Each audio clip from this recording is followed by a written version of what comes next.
right. Good morning, beautiful people. Thank you so much for joining us. I know I had a lot of people ask me, can I get a replay? So they registered so that they will be the only ones. If you registered, you will be able to get a replay. Otherwise, no, you might hear some dinging.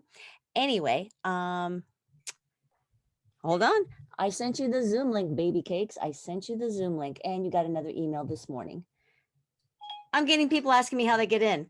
And I sent the Zoom link this morning. I'm Ronnie Loiza. I'm a fitness after 50 coach, and I've been doing these free live shows. I've done two so far, one on intermittent fasting, the truths and myths. And we had four wonderful speakers come in and volunteer to give of their service and their knowledge and their expertise. And then I had another one, inflammation and aging. And that went over so well. And so many people asked for that replay.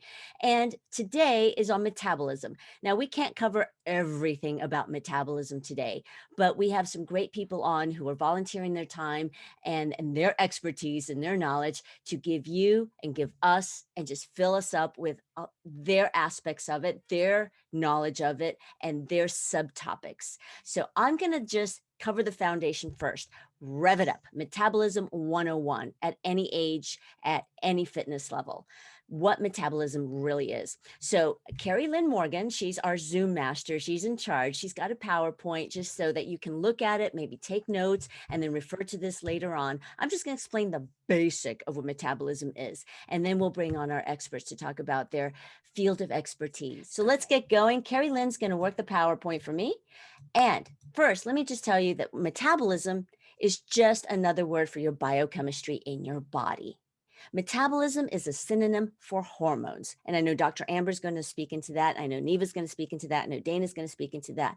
But your metabolism really regulates the hormones. It regulates, I should say, the glands, your glandular system in your body. Thyroid is one of them. You always hear about that one. That's the most common one. Some people think, well, I have an overactive thyroid or I have an underactive thyroid. Dana can get more into that. She's the menopause guru. But the metabolism is just at the rate at which it converts energy. Food is energy, what you drink, what you consume. All right, so we can go on to the next slide, but we can go on to the next slide, Carrie Lynn. Your metabolism really is a combination of your molecules inside you, your hormones. It's a messenger. It has messenger chemicals that regulates at the rate at which you burn calories. We'll go on to the next one. And so some of these things that we have to look out for, I want to bring this up. All women have different hormones. And yes, we do have testosterone. I'm sure many of you know that, but we need testosterone. And as we get older in our 40s, in our 50s, we start losing the amount of testosterone in our bodies. And that's why we also need to weight train, but we can get into that. Xenoestrogens and testosterone really affect your metabolism. You always hear, well, I'm getting older, my metabolism's slowing down. Basic, and we can get into different aspects of that. But basically, yes, it is slowing down, but that's because as we get older, we start losing muscle mass, that's sarcopenia. It's natural and it's okay. And you don't have to be a bodybuilder and massively strength train, and you will not bulk up unless you spend 2, 3 to 10 hours a day at the gym, really weight training to bodybuild. You will not bulk up. But as women, especially, we need to produce testosterone and we need to build our muscles to keep the mass up. Think of it this way. A Mini Cooper needs a 4-cylinder engine, and a pickup truck or a big old SUV needs an 8-cylinder. Why? Because the pickup truck has more mass, period. So it needs more power to burn that gas. That's the metabolism. So as we have less mass, we need to keep building the mass so that our muscles will say, hey, metabolism, feed me. Okay, and it feeds it. First the glycogen, but then it feeds it fat. Fat is energy. But also because when the muscles are recuperating after you train them, after you work them out and exercise them, it also gets the metabolism kicking in, which has all the hormones in your body working. So that affects your cardiovascular system. It affects how you sleep. It affects your productivity, your clarity of mind, all of that. It's all hormones. So we need to watch out for xenoestrogens. I really wanted to bring this up. An example, estriadol. There are foods, plastic. And I'm not this big fanatic extremists like ban all plastic bottles, although I think we should, but I still buy water. I still have plastic in my life, the milk carton, but you should know and look into it. And maybe we can start going into at least going to the store and looking at things and deciding to buy glass and using acrylic and glassware instead of everything microwavable safe. That has BPAs. Xenoestrogens mimic estrogen. And what they do, they're in pesticides, they're in a lot of skincare products, cleaning products, building supplies, contraceptives. Go ahead and go to the next slide, Carrie Lynn. You can start looking at all this: nail polish, polish removers, detergents, fabric softeners, bleached feminine hygiene products, the pads, the panty liners, things that you find in condoms and gels. Those are, prophylactics, fumes in new carpets, certain flooring and fiberboard. I mean, it's things to just start looking out for in our lives as we're rebuilding or remodeling a room, or we're getting new carpeting. Maybe start looking at these things, because if we each do our own part and asking what are things made of, and asking our suppliers who makes those carpets, who makes those drapes, who makes this cookingware, if we start looking into that and start changing into getting more natural and using glass and the old-fashioned stuff that our grandmothers used, we can reverse the effects. We want BPAs out of our lives as much as we can, totally if possible, but you can start looking at it. You have to overhaul your entire pantry today. You don't have to redo your entire house, but start looking at what we're using, start looking at your makeup, start researching it. The more aware we are, and not go crazy over it and not be totally stressed over it, but start making decisions. We have control of what we buy. We are the consumers. So I do try to buy paraben free. I don't really wear makeup. I wear lipstick, but I even look at that. The skincare. It's things that you use in your daily lives, in your family's lives, that you can start looking at. Start doing, cleaning products are the best way to start. Start seeing what are people saying. People are trying to get in. You can start making decisions on what you buy to clean your house, for example. So again, it's not like to stress over, but to start being aware of and having the knowledge of. Dry cleaning, for example. Start looking for eco-friendly dry cleaners, for green cleaners. Ask them what they use. There are certain things, I think we can go on to the next one. There are certain dry cleaners that actually say, well, this is leptins, but I'll tell you about it. There are dry cleaners that you can ask them for wet cleaning. They still use water, but it's not washing. So you can ask your dry cleaners about these kind of services. And then there are other things that say dry cleaning only that you really can wet clean. So things like that. Sleep. Oh my God. I was talking to Dana about this morning. Sleep is so important. And I've seen surveys and research that women get less sleep than men. Now I'm broad brushing it, but everything that I've read, women tend to sleep less than men. Maybe because, we have one more thing to look at. We have one more thing to do at night. And we try to go to bed by 9 or 10 or 11, but that going to bed time starts turning into just another email, or I didn't fix this, or I got to fold that. And we end up going to bed an hour after we wanted to. Sleep is so important for your metabolism. I think it's the number one thing, more than food. Oh my God, yes. Leptin kicks in. Just remember lullaby sleep, la la land. When you sleep, your body goes into action. It is working to restorate, renovation, cleaning out the house, as I call it. I know it's very simple. That's the also what's going on during intermittent fasting. If you're not eating, then your body is actually still working, cleaning out the house is what I call it, cleaning house. But it's repairing a lot of things in there, and it's also upping the leptin and lowering the ghrelin, which is what you want, because ghrelin is a hunger hormone. So when you sleep, you don't need energy because you're not doing anything. Leptin gives you a feeling that you're full, that you're satiated. Your body goes, no, we have enough calories to burn while we sleep. You don't need to we don't need to eat. We don't need food. We don't need energy. So it's okay. So raise the level of metabolism. And metabolism, please lower the ghrelin. The ghrelin is the hormone that says, feed me. I need energy. I need food. Now, when you lack sleep during the day, people tend to drink coffee or Red Bull. I don't know.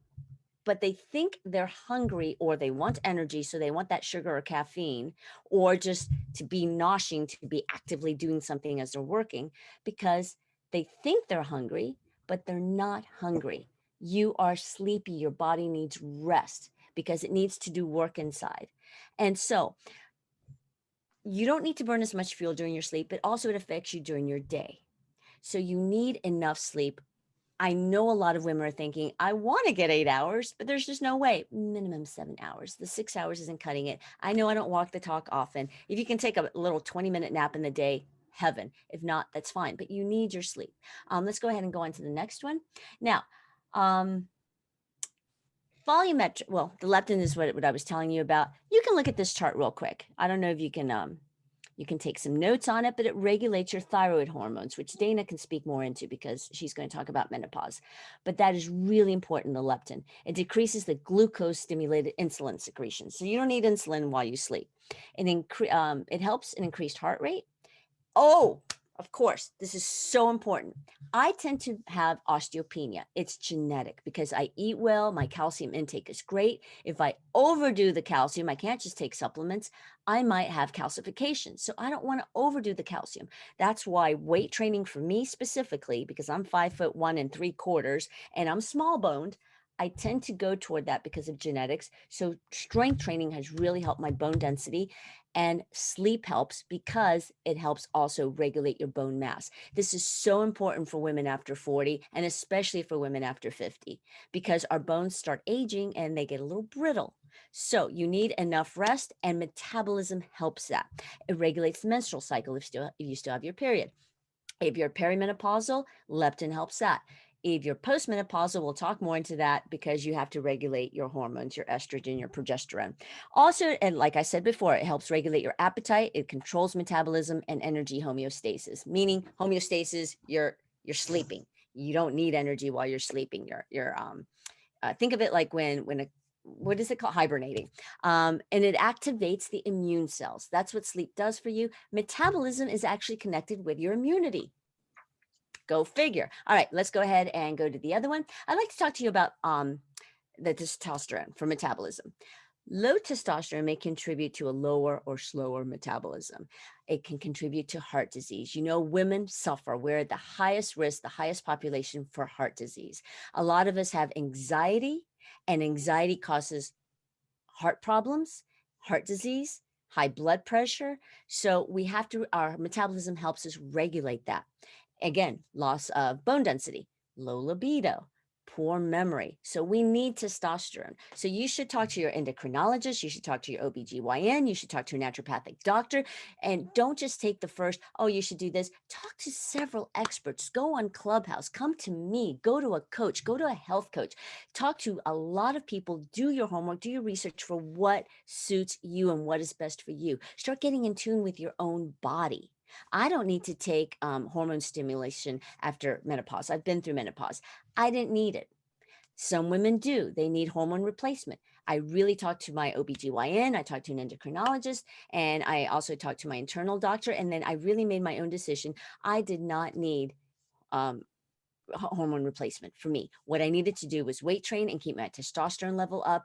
And I also get a medication. It's called Prolia. It's twice a year shot to prevent osteopenia. It helps my own body regenerate the bone mass. So it's not a post osteopenia thing. It's beforehand. It helps my own bones use the calcium that it has to prevent calcium loss and to rebuild. All right, we'll go on to the next one. I do want to get to volumetrics, and then I'm going to present our first speaker. I think I have one more, don't I, Carrie Lynn? If I don't, let me know. We talked about that, resistance, weight training, muscles. And again, you won't bulk up. But if you only do cardio, I must say, the heart is a muscle, but you can't take it out of your body and pump weights, right? So your heart, the only way we can work it is through making it go faster and go slower. Go faster and go slower. That's endurance training. We can't strength train per se like we do our other muscles, but you do need to have weight training in your exercise routine. And I also have Brittany Witt coming on. She's a personal trainer and a fitness competitor. She's going to talk about that a little bit more. So don't be afraid of bulking up, and you should do what you're going to do. People always ask me, should I do yoga or Pilates? Yes. Should I strength train or this? Yes. Do what you're going to do, because you need to enjoy it. If you take something on that you just hate, like some people just don't like HIIT, or they don't like sprinting, or they don't like a certain class, they don't like CrossFit. Some people love CrossFit. You should do and work into your exercise plan what you will look forward to doing and what you will do, kickboxing, whatever. But whatever you plan to do, and someone like me, this is what I work with my clients. We create a workout plan, a personal workout plan. Keyword personal. What will you do? How much time are you willing to spend? And how can we work that into your schedule so it's not the first thing to fall off your calendar, and so that you have no excuses? By the way, excuses are valid. They're real. You're not just making them up because you don't feel like it. Yes, we understand that things come up and you feel overwhelmed, or you're too tired, or they're all valid, but you can work it out. That's what I work with my clients. So choose what you're going to do, but do include some type of resistance training because you need it for your metabolism. We'll go on to the next one. Can't wait to get to the volumetrics one. That's it. Oh, That's that's all it. there Okay, are. let me tell you Yep. about volumetrics because I really wanted to bring this up. Eating. Yes, we'll talk more about nutrition. And yes, you will see like, oh, this will rev up your metabolism. This will help boost your metabolism. Okay, here's Ronnie's philosophy. Whatever nutrition plan or however you decide to eat is correct as long as you don't overeat. People always ask me, how are you eating that? You stay so fit. I eat. I don't overeat. If you give your body more calories than it needs, it doesn't know what to do with it. So it packs it on as fat because, like, okay, I don't know what to do. Again, the car, the Mini Cooper, you can top it off, but you can't put more gas in that car. It'll spill it out, or it'll tell you stop and it won't take anymore. Now, the modern cars, but our bodies doesn't do that. And fat doesn't make you fat, sugar does, but that's another topic. Just really start looking for whatever is going to suit and satisfy you, you'll be happy with, and you'll do it. Every diet in the world works as far as losing weight if you do it. Problem is, most diets, they're not sustainable for your life. You need to feed your body what it craves. And so that's another thing. Changing your cravings, what your tongue, what your taste buds want. You can do that because we're not born wanting something other than nutrition, other than nourishment as a baby. Okay, we weren't born wanting Lay's potato chips. So you train your taste buds. So that's habit changing, that's lifestyle changing. That's what my clients want from me, and that's what we work on. And guess what? It works because you have control of your taste buds and what you put in your beautiful body. So volumetrics really helps. Whatever diet plan, nutrition plan that you choose and you believe in, volumetrics should be into that. Now, there's some things that won't fit into your keto or paleo or whatever that I'm going to name, but volumetrics is just filling your stomach up, because when you expand your stomach, guess what? Your metabolism kicks in because certain hormones are released. It's the type of food with more fiber and water in it, not more food. All right. So your stomach expands and it releases leptin, our good friend leptin. It says, I'm not hungry anymore. I'm good. The leptin curbs the ghrelin, which is the hunger hormone. High volume foods are loaded with water and fiber. Again, I repeat that. So some ideas: tons of veggies, vegetables, greens, beans. Again, I say some of these won't fit into your particular diet, such as some diets, they don't want you to eat beans, lentils, legumes, water. And I'm not talking about Gatorade. For me, I hope they don't sue me, I think Gatorade and all those Powerades are crap. All you need is water. But also look at your water. If you read water, it has minerals. Different waters have different ingredients, have different types of minerals. So we can talk about that too. And actually, Dr. Amber will really, really help into that. But just eat a lot of volumetrics, eat a lot of the good stuff. And I don't mean live on 3 salads a day, but bulk up more. This is my personal thing. The more fruit you eat and the more veggies you eat, and yes, enjoy your protein. You need protein, but have the ones that have the higher packed water. Oh, back to when we were talking about BPAs, pesticides, you might want to look at this as well. Grapefruit, really thick skin, really thick peel. Bananas, watermelon, they have thick skins and thick shells. So the pesticide will tend not to go in. If you can afford and you prefer and you want to buy organic, great. But the thinner skinned plums and grapes and all that, the pesticide's going to get in. That's just something to know, something to think of. I eat all fruits. I love fruits. They're my best friend. So anyway, I wanted to leave you with that. Metabolism is just a synonym, an equal sign for hormones. It's not that you were born with a set metabolic rate and, oh, I'm aging, so, my metabolism is going to slow and there's nothing I can do about it. Oh, yes, there is. You can boost your metabolism at any age, any fitness level. You have to working your muscles. Even though you may not like weight training, you can find how to weight train at least a little bit. You have to eat correctly to feed those muscles the right amount of protein. Whatever your diet you choose, don't overeat. Make sure you're giving your body nutrition. And one of the most important things for me, sleep. Get your rest. As we grow older, we tend to sleep a little bit less, but make sure that you're not yawning and you're tired and you're lethargic because you didn't get enough sleep. And ask yourself before you eat, did I get enough sleep? Am I really hungry? Is my stomach growling and feeling void, or am I just tired? That's how you start controlling that. With that said, I would like to present my very first speaker, Neva Brooks. She's an RN, BSN. She has an MBA. She is the head of Diamond Sharp Coaching. She'll explain to you why the diamond, but I love the C's in the diamond. She's a certified life coach, and she is here to address mainly who she coaches are nurses. They're near and dear to her heart because she was a nurse. She's been both on the administrative side and as the nurse, and she found, Neva, are you on, honey? Yes, I am. Beautiful. She found that, well, you tell the story of why you started coaching nurses, but I know my mom was an RN, and the story she would tell me how they were on their feet for hours and then they would eat an energy bar. And these are health professionals, that a lot of health professionals and a lot of professionals, whatever profession you're in, we have that energy bar in our drawer, in our office, or now that we work at home, the kitchen's right around the corner. We keep running to the refrigerator. A lot of health professionals and busy women, busy entrepreneurs don't take time for self-care and for nutrition and for sleep. So Neva, with that, thank you so much for volunteering your time and coming on and just pouring into us. Take it away. How did you get into this and what do you do? Who do you work with? And then we'll get into metabolism. Yeah, thank you so much, Ronnie, for this opportunity to share with your audience. By the way, you don't look a day over 35. You shared your age earlier, so I don't want to go back and say that, but you I'm don't look a day over 56 and loving 35. it. Thank you. Yeah, so I'm going to talk about busy lifestyles for women, busy lifestyles and sedentary lifestyles. Now, you might say those are exact opposites, and yes, they are. Busy lifestyles for women who are busy and on the go all the time. And then more sedentary lifestyles for those of us who are working from home. A lot of people since COVID are working at home. So I want to talk to you about that and talk to you about how both of those things then affect your metabolism.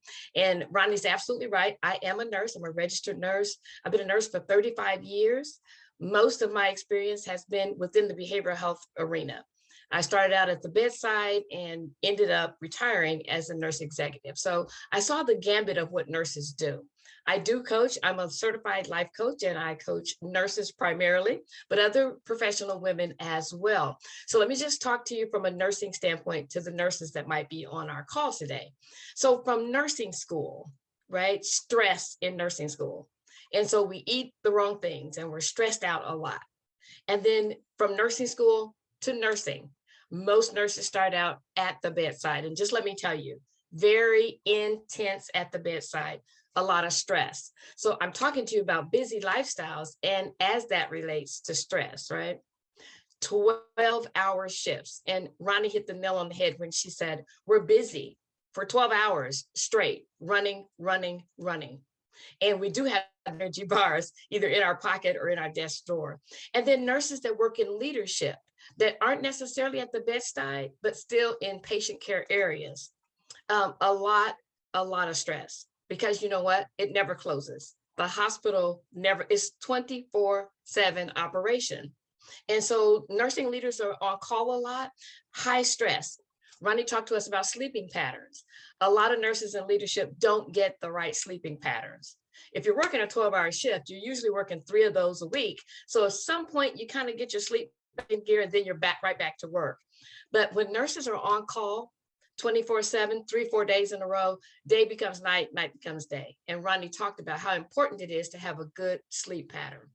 And then nurse practitioners.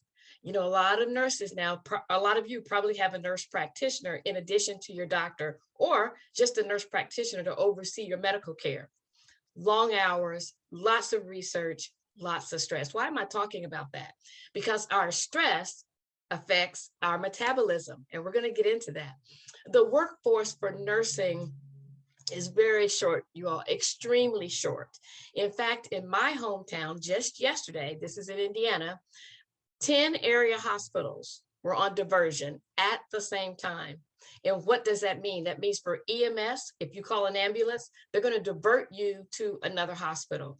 And there were 10 hospitals in this area on diversion at the same time. And when I read that article, the primary reason was because there weren't enough nurses to take care of now the influx of patients.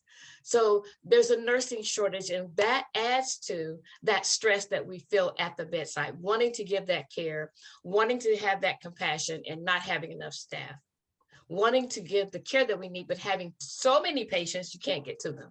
Stress at the bedside. So what does that look like then? Exactly as Ronnie said, we're working 12-hour shifts. The Joint Commission and infection control says that you can't have open containers in your work area in the nursing station. Did you all know that? Because for the infection. So you can't have an open cup, you can't have open food. So in the past, we used to just snarf down our dinner at the nursing station, then run over and take care of a patient. They said, no more of that. You can't do that. No open containers. So what that means is that nurses don't get breaks. You have a scheduled lunch break, but you work right up to it, and then it's almost time to go back. So you grab one of those unhealthy, high calorie snacks that'll give you energy for just a little while.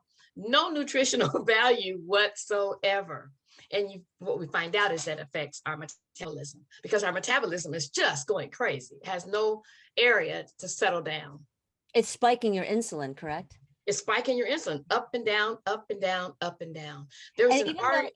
And even though, Neva, a lot of us that are going to be watching this in the replay or who's on live here, and I invite everybody to turn on your cameras. Let me see your beautiful face, and Neva as well, and ask Neva questions.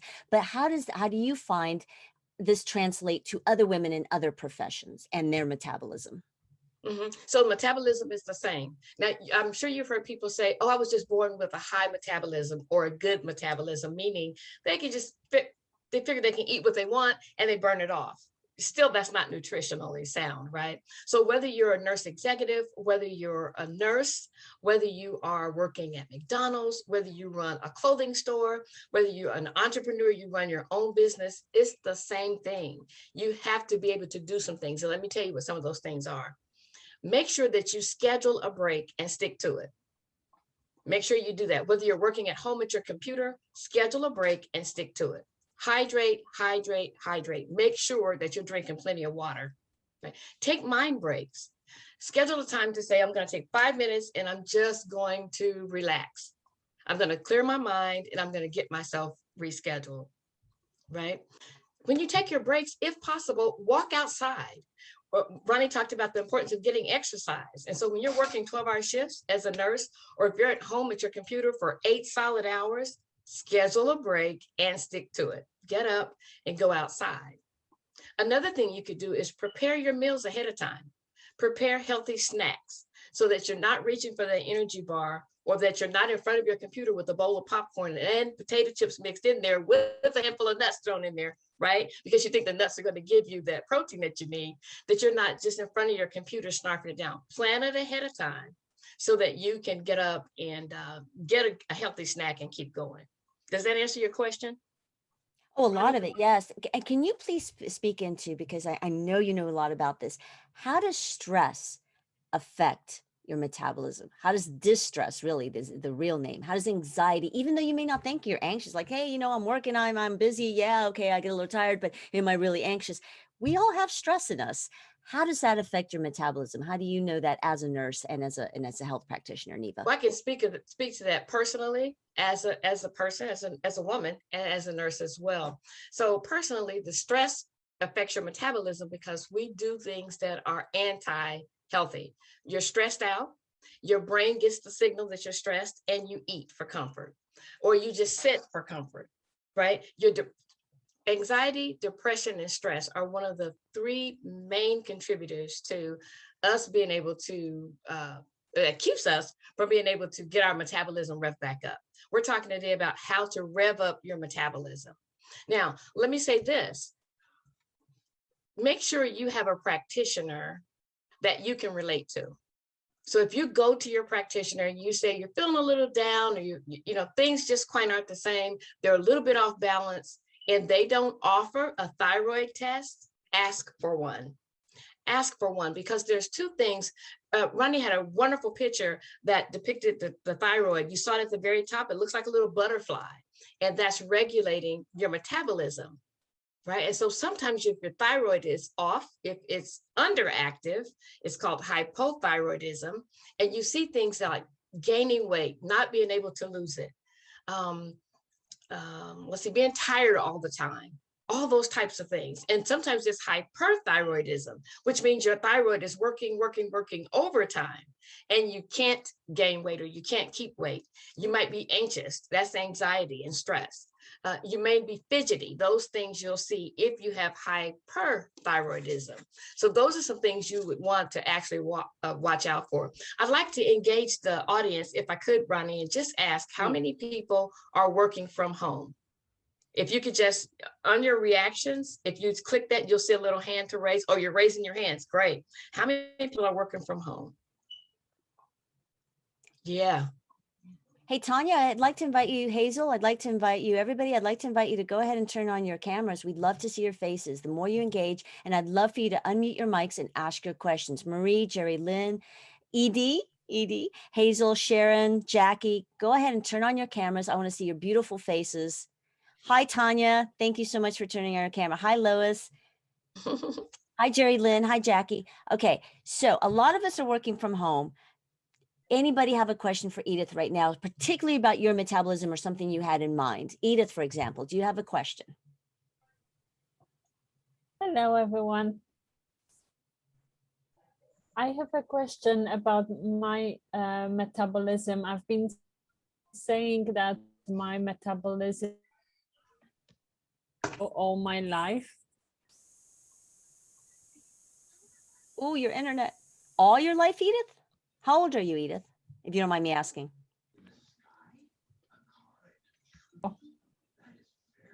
Oh, she froze. So we'll come back to her. Somebody else. I'd love for you to talk about specifically with Neva here. Take advantage of it. Who has a question for Neva? Jerry Lynn, perhaps? Oh, I'm trying to get there. Hey, okay. We'll come back to Edith. Well, let me just share something. Hi, Geraldine. How are you? It's so good to see you. Let me just share something before Geraldine asks her question. So there was a McKinsey study done, McKinsey Institute, in November of 2020. And what they said was 20% of the workforce is working effectively from home 3 to 5 days a week, just as effective as they were when they were in the shops before. 20%. And if that keeps up, you can imagine for next year and the year after, how many people are going to be sitting at home, women, in front of the computer. So that's why we're talking about sedentary lifestyle and your metabolism. I just wanted to throw that in. Hey, Geraldine, you have a question? Yeah. Yes. Okay. I have hypothyroidism, and I'm getting ready to start a warehouse job where I'll be sitting all day. And what would you suggest that I do to help bring up my metabolism in that type of atmosphere? Ronnie, do you want to respond to that? I'd love for you to respond as far as stress, because Jerry Lynn, you might not think just sitting and working at a warehouse in front of a computer is stressful, but it can get to your psyche. So I would really love Neva to speak into that while we have her here. But yes, get up. Stretch your abs, stretch yourself. If you can take a 5-minute walk during your lunch break, I'm assuming you get lunch breaks. If you can get a lunch break, let's say it's a half-hour lunch break, 15 minutes fast somewhere, you got to walk back 15 minutes back. And then you still have a little bit of time for a lunch. Or if you have an hour break, if you want to do that, get up every hour, set your little timer and stretch. Okay. Dance around.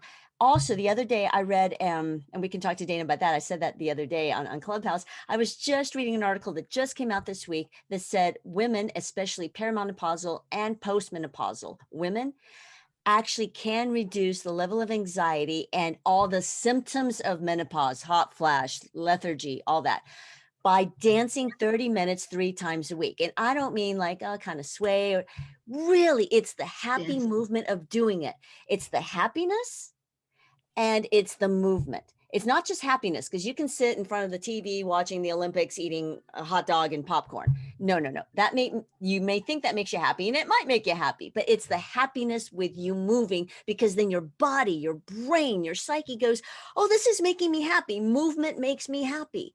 That's how you train your psyche and your body to associate movement, which is exercise, and happiness. So if you dance and you love it, they may think you're crazy at work. So be it. Get other coworkers to engage with you. If not, then at least put some music on, some earbuds, or go for that walk with some great music. That's my tip. Go for and hydrate. Neva? Yeah, so I agree with everything Ronnie said. I just would like to add to that. It may be helpful to get a journal and start to write out how you're feeling at certain times during the day. If you're working a new job as a warehouse job and you're working under more stress, right? You do want to make sure you get your sleep pattern right. I don't know what your hours are going to be, but you're going to have to be very intentional about getting your sleep in. That will help reduce stress. But I agree with what Ronnie said about just getting your psyche where it needs to be. Journal it, write it down, and you can look back at that from day to day to say, okay, I was feeling this way when this happened, and then you can make adjustments there. I'd like to ask you one more question before we let you go, that I know that somehow we need to know this information, and you can somehow seep it into your own lives, ladies. Neva was talking about a couple of weeks ago about mental health patients, and I believe, Neva, you were talking about how, tell me if I'm wrong, was it prisoners, or was it just mental health people and depression, how they were a little different? But it has, do you remember our conversation about that? Well, I know that on the inpatient unit for years, we didn't do routine thyroid tests. We didn't do routine testing for that. And what we found out was that we would get patients on the unit, on a psych unit, with depression, with anxiety, and just off the wall. Now, some of these patients would have a diagnosis of schizophrenia or major depressive disorder. Yes, some of them would, but some of them had never had a diagnosis like that before. And what we found is that their thyroid was off, that their T4, T7 levels were off. And once we incorporated that into routine lab tests, we had a lot of less patients diagnosed with mental health problems. And we could send them then back. The psychiatrist would actually start thyroid medication, and then we could get them packaged up pretty quickly, get them out of the hospital and back to their practitioner. And yes, you do see that. And how I think that can relate to any of us is, we may not think that we're anxious or have a mental health problem. I think mental health should be part of a yearly routine, just like our yearly exam.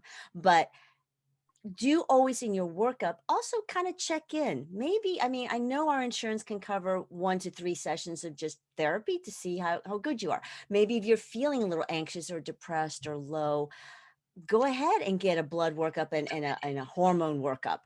Ask for that. Women need to be their own advocates. We often don't ask for an endocrinology referral, and we really need to see what our hormones, our levels are. And Dr. Amber can speak more into that. But what Neva said, that caught my ear the other day, because I'm like, you're right. My mom was a psych nurse, and they started noticing that, maybe it's hormones. It's not just all therapy, emotional, that end, or psychiatric. Maybe. Yeah, there's definitely a correlation. Definitely a correlation. So if I could just leave the ladies with this couple of thoughts. The one is, if you find yourself feeling depressed or a little bit of moodiness, don't sleep that, right? Don't just not do anything about that. You need to speak up and say something to someone about that. It may be as simple as your hormones being off a little bit. You can feel so much better learning that, whether you need hormone replacement or you just need to do some things to rev up your metabolism. That's what we're talking about today, revving up your metabolism. So don't sleep on it. If you're not feeling well, speak up and get some help. And the other thing is that metabolism really is the process that your body uses to transform the calories that we consume to the energy that we need. It's really just that simple. Your metabolism is the process that your body uses to transform the calories that you consume to the energy that you need. So remember that, and you can rev up your metabolism. And Neva, where can people get a hold of you? And also, I believe you have a gift or an offer or something for our viewers. Yeah, so you can go to my website. The website is www.diamondsharpcoach.com.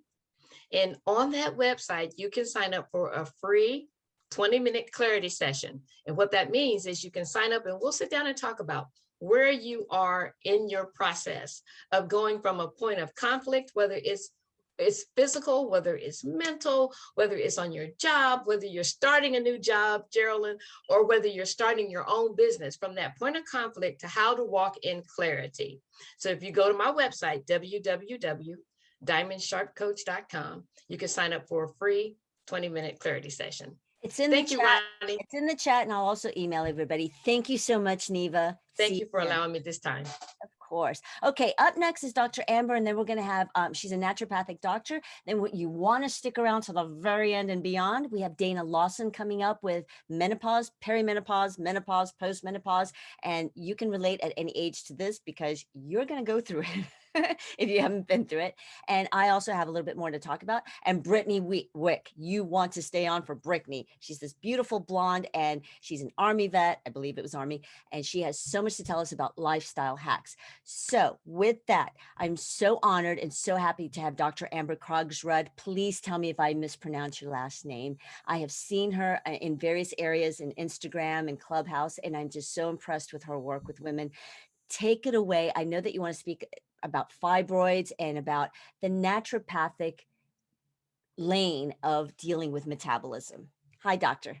Hello, thank you so much for having me. And a lot of the themes that were already talked about in terms of motion, sets our emotion, movement, we'll touch on some of those things. And Ronnie, you talked a lot about testosterone and metabolism, so I'll dive a little bit deeper on that. But yeah, so a little bit more about me. I am a licensed naturopathic doctor in the state of California. I work in women's health. I do a lot of hormone testing, and I do see that many health conditions often have this underlying imbalance, whether that be a nutritional deficiency, a hormone imbalance that can drive fatigue, mood issues, all sorts of symptoms around cycles, severe menopause. And so really the work that I do is helping women to get to the bottom of that. Why are they experiencing those symptoms? And I see women of all different walks of life. I see a fair number of chronic illness. So mycotoxin illness, Lyme. I see women who have chronic pain, fibromyalgia. I also see younger women who are looking for options outside of medication. Whether that be for mood issues or for birth control. So we talk about other options for them. And then I work with women in menopause. So testing their hormones and then looking at what bioidentical hormones might be ideal to really support their energy level. So I'll leave more of that conversation to the other speaker is going to talk more about menopause. But I do a great deal of work on that too. So the topic that I really want to cover today is this story around mitochondria. And if your eyes glaze over and you've maybe heard this word before in biology, mitochondria are really this, I feel like, underspoken about cause of fat loss or of storing fat. And so a huge approach that I take to women's health that's very different than many practitioners is looking at, okay, what's going on with this part of the cell called the mitochondria. And so it's really where our fat is burned. It's where our fatty acids from our fat tissue are shuttled in there, burned for energy. And there's so many, we'll talk about all the different aspects of the mitochondria, but just to give you a broad overview, every single cell in your body has mitochondria. So you have trillions of cells, every cell has in the range of about 1,000 to 2,500 mitochondria, except for your brain tissue and your muscle tissue, which have way higher amounts of mitochondria, essentially more energy production than the average cell, right? Because those are really important tissues for survival. So your heart has a ton of mitochondria, your brain as well, and your muscles. So when women are having poor mitochondrial function, what they tend to experience is a lot of fatigue. That's a big one. Brain fog, this even like dementia-like symptoms. We know that many of these cognitive decline is linked to poor mitochondria. So this inability of the cell to produce energy, right? And so that's really what's happening with our metabolism, is we're trying to burn the food that we eat. Ronnie mentioned that, for energy, and that really happens in this part of the cell called the mitochondria. So when the mitochondria quit working well, which happens to everyone, by the way, it happens as we age. That's why we feel more fatigued. We want to sleep more as we age. But we can do things to restore the function, the energy production, essentially turn up the dial on the energy production in the cell. And that's how we can improve metabolism. So the mitochondria are really key to this conversation in terms of burning fat, improving energy. Fatigue is, I would say, one of the number one symptoms. And how many women, I mean, I felt fatigued. How many women feel fatigued at any point in the day, right? Whether that be due to stress, sleep, anything. You know, I was in med school burning the candle at both ends, drinking coffee. And then I realized, oh gosh, what that's doing is essentially shortening the fuse. I'm depleting all of that out of my mitochondria. I can't burn energy, burn fat as efficiently. But doctor, how do you first approach this? Like, women are hearing this for the first time. Now you're throwing mitochondrial cells at me. How do we approach this with our doctors, with our health practitioners? Yeah, that's a great question. So I would say many practitioners, they won't use the word mitochondria, but what they will say is hormones. They'll say cortisol, they'll say estrogen, they'll say testosterone. Those are all made in that mitochondria. So we run tests for those hormones when we see, right, when you go into menopause and those hormones drop off and we quit producing those. And that can happen earlier on in life too. I test women who are really low in some of these hormones that are younger. They're not even around menopause. And so this is actually related to the mitochondria. Same with fertility.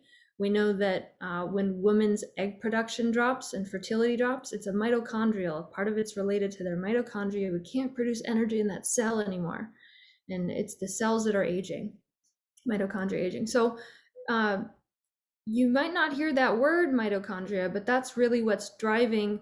So thyroid hormone has this interaction that T3, that active thyroid hormone, will turn up the dial in terms of burning fat in the mitochondria. So if we have sluggish thyroid, we feel fatigued, we don't get that signal to burn fat in our body. And so the thyroid hormone's related, as well as the cortisol.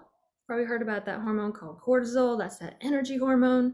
We want to have nice, healthy levels of that in the morning so that we feel energized. We get up, our brain starts working. A lot of us probably have slightly higher levels now, and that'll drop throughout the day so that we can get to sleep at night.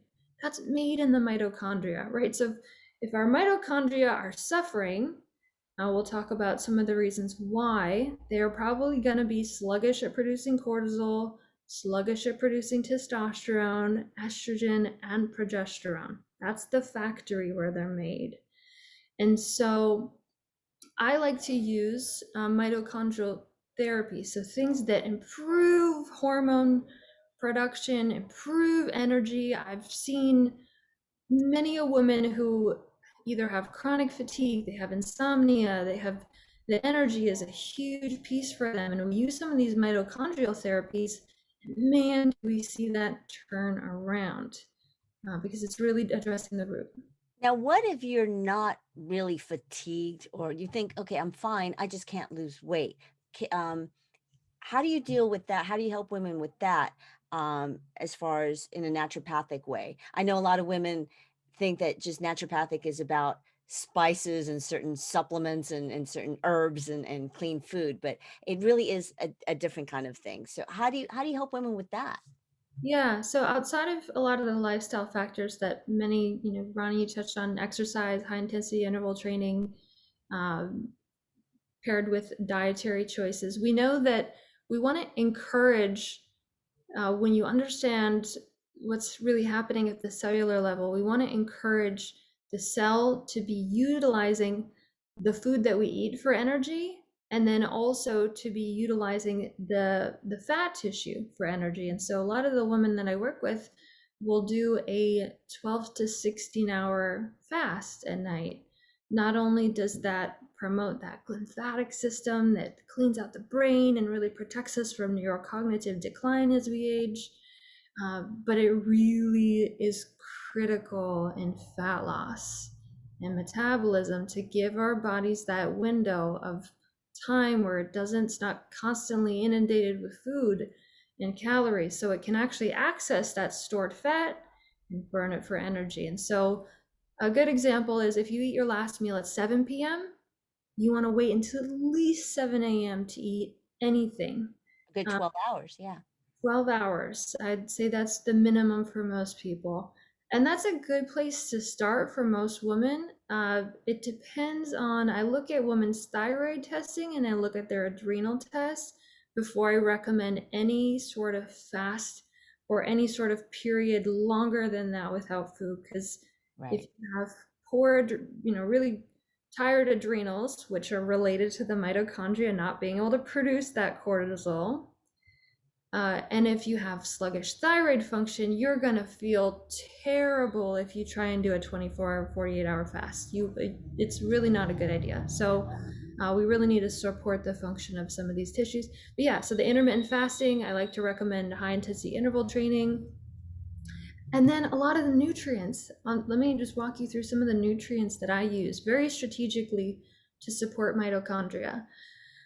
So I take this mitochondrial approach. How do we restore hormone production? Because for many women, they've lost this, right? After having babies, after being in the working world, after producing so much cortisol in a stressful period, we can't just keep tapping these tissues for more cortisol. We really need to restore the function of that organ, and this is how we do it. So one of the nutrients that I love to use is something called L-carnitine. Okay, and you can get this it's in a lot of red meat, but you can also supplement with it. I also give injections of it, and it's really a phenomenal nutrient, L-carnitine, we know what it actually does is it will take that fat tissue. When the fat tissue is burned or accessed, so we have these 3 fatty acids attached to a glycerol backbone, and so that's what's in your fat tissue, and we have to take that, we have to turn that into energy, and that's how we burn fat. That's really what's happening. Now, is it okay to go to like Whole Foods or anywhere else and you see all these supplements and you see the L-carnitine? Are all of them alike, or is there something they should look out for? Yeah, the sourcing is really important. I usually encourage people, I'll dispense or I'll recommend certain companies based on quality and testing.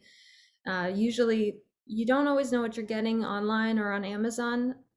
So I'll use something like an online dispensary. With many of the herbs that we use, we look for organic, we look for how they're sourced, how they're grown, because if you take an herb, which is a plant, and then you concentrate it and you put it into a capsule, and it has a lot of these herbicides, pesticides, toxic things, you've essentially concentrated a toxin, and now you're taking that as a supplement. We don't want to do that either, right? So quality does matter. And I use the injections in my practice because I find that many women have poor gut function and they just don't absorb supplements the same way. It's just not as effective for many women. So I'll do some sort of injection.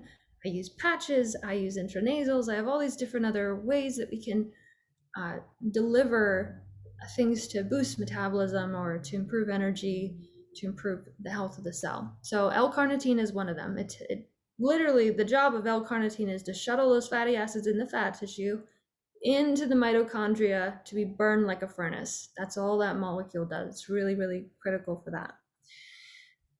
Okay, and then other things, if you were to take a dietary approach to improving your mitochondria, your energy, packing in all sorts of flavonoids, antioxidants. You think about ECGC from green tea. I think about onions and garlic and kale, a lot of these really rich carrots, beets that have these rich colors in them. These have these compounds called polyphenols or flavonoids, and we know that they have a protective effect in terms of weight loss. So they can actually signal the cell. They've done studies on these that they're associated with weight loss and prevention of weight gain. So when we have a bunch of these antioxidants, polyphenols, just think about brightly colored foods. They protect the mitochondria from damage as we age, because that will happen as we age. Lots of things damage the mitochondria, from sleep issues, alcohol, Tylenol, a lot of our NSAIDs, most medications. They will turn down the dial on the energy production, on the mitochondria, and on your fat burning too, because that's really where it happens. So we got to turn up the dial again. The way that we do that is give the body the right nutrients that it needs to do that. So L-carnitine, the flavonoids, polyphenols, a lot of these rich phytochemicals, really phenomenal for improving mitochondria and fat burning. I like to do, there's this other combination that's been shown to really provoke fat loss, and it's combining coffee, and coffee is one of the biggest pesticide, herbicide rich crops in the world. And so I always recommend women, if they do drink coffee, to get the organic coffee. And if you've ever felt really tired after you've had coffee, could be that your adrenals are fatigued, or it could be that you just drink really poor quality coffee and you drink a concentrated toxin. A lot of places will buy cheap coffee and it's really high in pesticides. So organic coffee combined with something called MCT oil, and that's the extract out of coconut oil. And MCT plus coffee is this beautiful kind of fat burning combination. Dave Asprey from Bulletproof, I don't know if you're familiar with that company, but they really use that combination because it really signals the release of fatty acids out of that fat tissue to be burned. And then it's funny, I have to add this, Dr. Amber. My grandmother passed this on to my mother, and my aunts do it. And I used to wonder why. When I was a kid, I'm talking from a toddler through grade school, whenever we got a bad cough, they would spoon from a cup of black coffee. They would do butter, not coconut oil, coffee, and we would be fine. And it wasn't because it soothed the throat. I wonder if it has any correlation to the fat mix with that caffeine. And they were from South America, so it was organic coffee back then in my grandmother's time. That's so.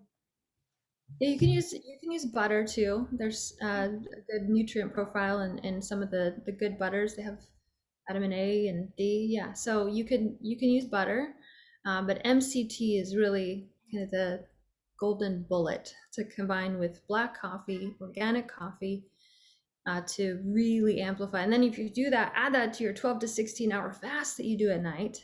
Do that right away in the morning, and you're fasted when you have that coffee. That's just a beautiful recipe for improving your body's ability to burn fat. MCT will keep those mitochondria firing too. That's why it works, right? It's a mitochondrial stimulant. Let me ask you something. What is a peptide therapy for? Yeah, so let's talk about that. We talked a lot about mitochondria. So I use a specific therapy with a lot of the women that I work with to improve not only chronic disease conditions, but more of the fat loss, aesthetics, just women who are looking to live better longer. They want to improve their quality of life. And so I use something called peptide therapy for that. And there's peptide therapies really for everything. There's some that are for immunity, for improving gut health. I really start there with most women because most women have really poor immunity, allergies, all sorts of issues there. We work on improving gut health. But then there are some peptides.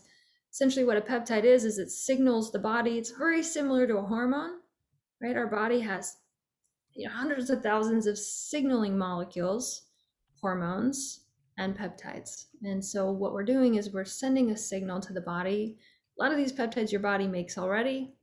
We're just adding in a stimulus for your body to make more of it. And so one example is there's a peptide, you've probably never heard of this, so you might want to write it down. It's called AOD 9604, and that stands for anti-obesity. It's an anti-obesity peptide, essentially. And a lot of these peptides were researched in Russia. They were using them on athletes. They really stimulate this fat loss process, some of them. So this specific one, it's essentially stimulates, it's the end sequence of growth hormone. So it's just a really small sequence of that signals the body to break up fat, stimulates lipolysis essentially, and prevents your body from forming new fat tissue. So we know that growth hormone is what you have when you're 20, 18, 19, 20. It's where your hair grows thick and long. It's why you have no trouble maintaining healthy lean muscle mass, burning off fat mass at that age. And so a lot of the work that I do with women is we kind of forget about these repair hormones, repair peptides, things that repair the skin, repair the mitochondria. We often do bioidentical hormone therapy, which I use, and then I add peptide therapy to that and I get way better results. It's very complementary, but that peptide AOD 9604, it's just a biochemical name or something that they had found. You can take a troche of it. You can also inject it. There's different ways of getting these peptides. And yeah, it really just signals the body to help burn fat and prevent breaking up or building of fat. I also use that in osteoarthritis and some of these other chronic degenerative conditions as well. I'm going to look into that. We're going to wrap this up to go into the next speaker, but before that, 3 things. Edith, I hope that you take notes on this one, but I'll send you information from what Dr. Amber said, because Edith was saying that she's always had metabolic problems. But the first thing is, let's say you're not going to an ND, you're going to a MD. And I know you both start off on the same foundation of biology, chemistry, anatomy, and then you go just 2 different ways of how to serve your clients. So let's say I'm going to MD. Can I talk to my MD about peptide therapy and all that? Or should I actually go to an ND?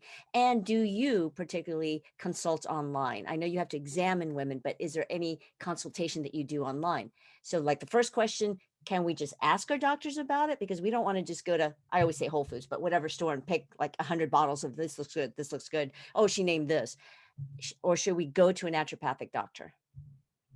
Great question. So there's very few doctors that are trained in this. It's a more novel therapy. It's been used since the 1980s, but not as much in America. So I was trained by this organization called the Academy of Anti-Aging Medicine.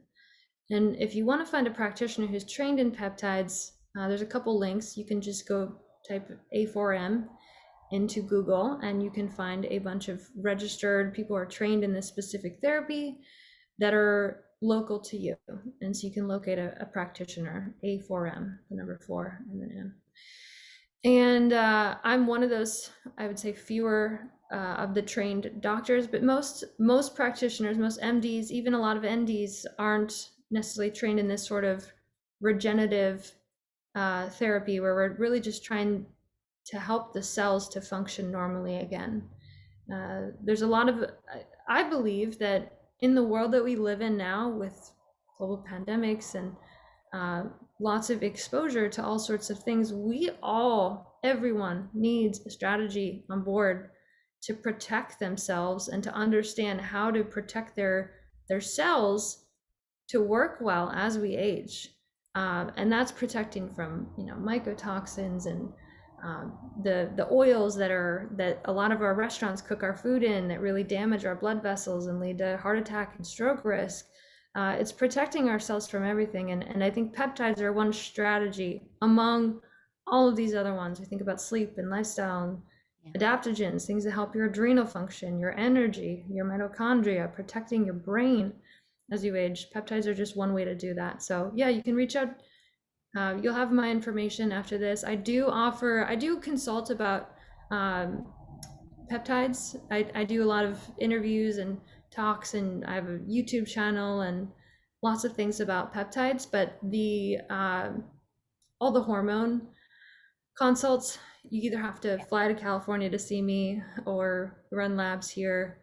But the peptides, I do a lot of information. So you can find Dr. Amber on Instagram, and I've seen you on Clubhouse. I'm pretty sure. I put stuff in the chat, a form doctors. I think that's amazing. I put Dr. Amber's website on there, and I will email everybody her information.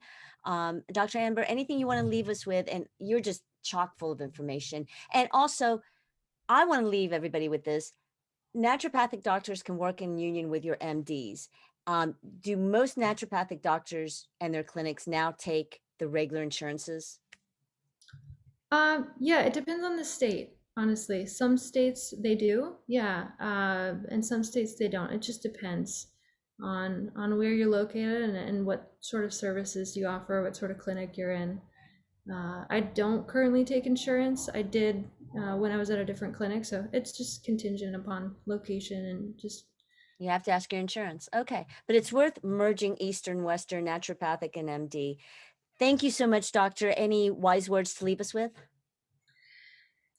Yeah, I think what I just mentioned, every woman needs a strategy on board. We have so many things coming at us from our environment. We're moms, we're running businesses. Part of the work, what I love about the work that I do is I help women and support them to be the highest version of themselves.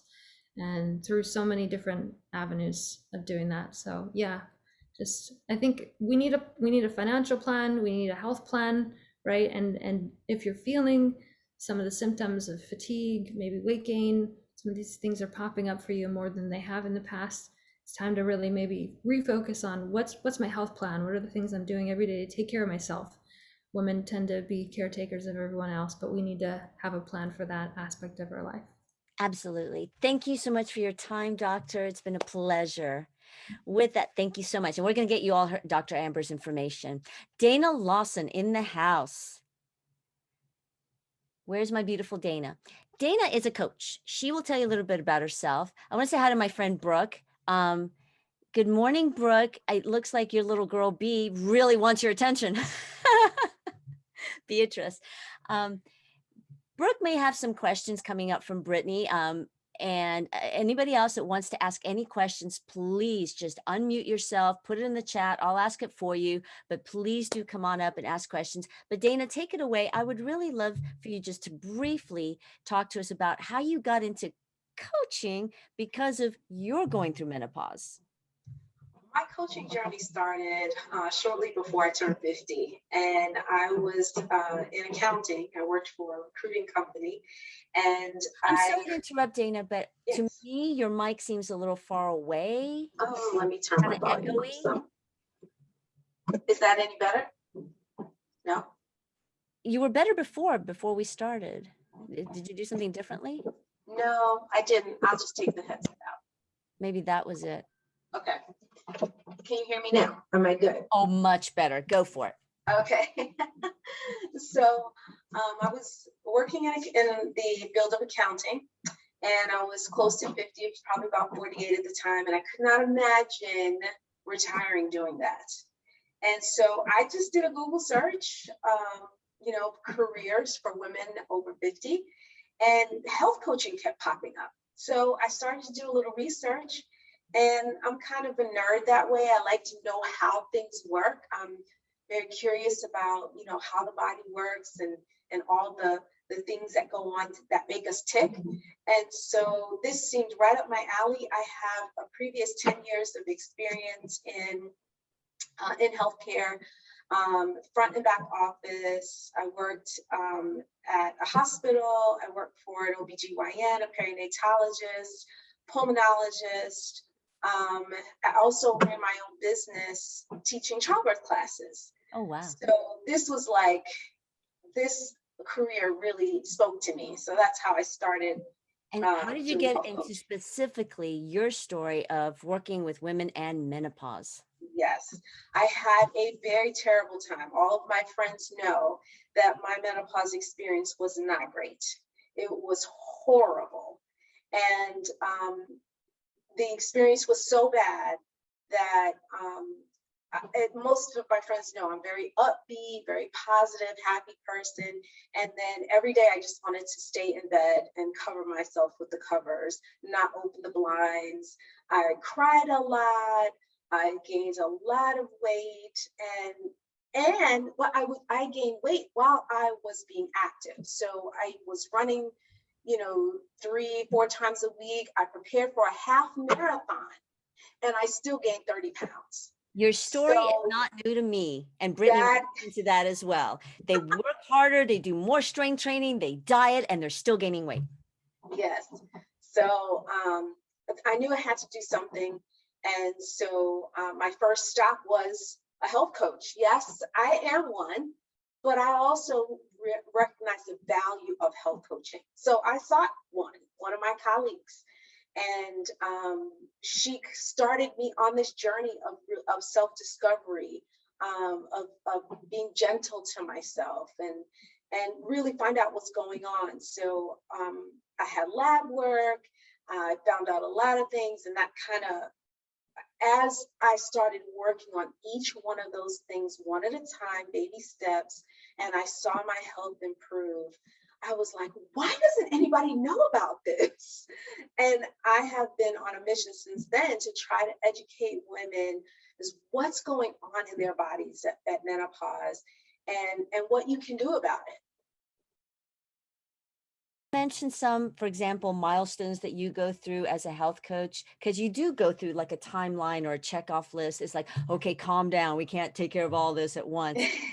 Sort of like a quick timeline or milestone thing that you do. Well, the first thing I did was journal.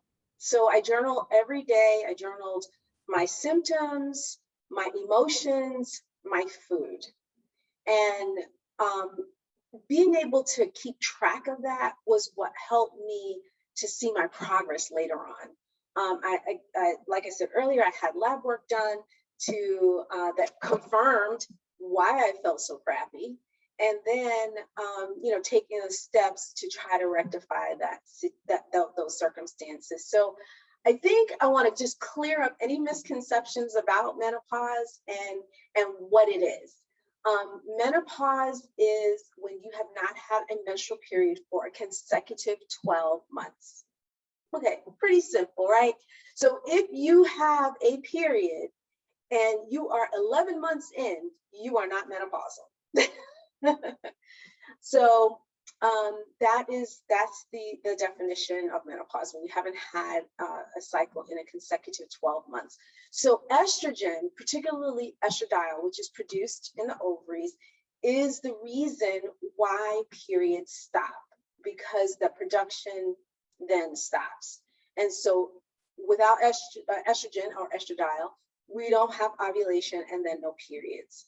And so it marks the end of a woman's fertile years, but it's even much more than that. And I want to just jump into how metabolism is affected during menopause, if that's okay. Yes, go for it. It's exactly what So you and Dr. Amber have really emphasized and defined what metabolism is. Metabolism, like you both have said, it's how you utilize energy, how glucose is distributed in the body, how you burn and store fat. And the cool thing, or the interesting thing, is that menopause and metabolism really coincide because of estradiol, the estrogen that's produced in the ovaries. Estradiol links all reproductive and metabolic functions. And for women, estradiol is the master hormone. It controls our metabolism. And so when we are producing less as we age and then none, then it really causes a lot of chaos systemically. And so then our bodies become more prone or more capable of storing fat than burning it. And so that's why we have the fat accumulation around the middle, behind the arms, hips and thighs. We lose that cute little waist we used to have. And it's because of that shift. And so another interesting thing about estrogen is that estrogen is a hormone that speaks to an estrogen receptor. Now, the communication or the action on the cell, it doesn't happen like the hormone doesn't speak to the cell itself. There's a receptor that's like the middleman. So the hormone has the message. It sits in the receptor, delivers its message to the receptor, then the receptor tells the cells what to do. And you so beautifully mentioned earlier the things in our environment that have a huge impact on how our cells will behave. You mentioned endocrine disruptors, those xenoestrogens, and BPA, plastics, pesticides, heavy metals, phthalates, parabens, all of those things. It's interesting, the EWG.org, that's the Environmental Women's Working Group, Environmental Working Group, EWG.org, they had an article published in 2016 called BPA Bombshell. And I'm just going to quote a couple of things that it mentioned. It said that those endocrine disruptors, they not only do they cause cancer, but they also are the causes of infertility, diabetes, obesity, and other serious problems. And so what happens, those fake estrogens go and talk to our estrogen receptors, but then it delivers a false message to our cells, and it tells our cells to do something totally different. So And it could really lead to serious xenoestrogens problems. are estrogen mimickers. They Yes, mimic estrogen, but they're not. but they are not. They're like Exactly. fake sugar substitutes mimic sugar, but it's not. I had to throw that in. I hate sucralose. Anyway, go ahead. No, that's good. So estrogen is so important to our function. It's in other receptors of the body. So here's another thing that happens in menopause, and I think Dr. Amber touched on it, on how there's like gut problems that women face when they're in menopause, and it's because we have estrogen receptors even on our immune system, and the gut bacteria is more prone to inflammation during menopause than any other time during life. The gut microbiome changes, and so there's this disruption, dysbiosis, and so many women are more prone to leaky gut.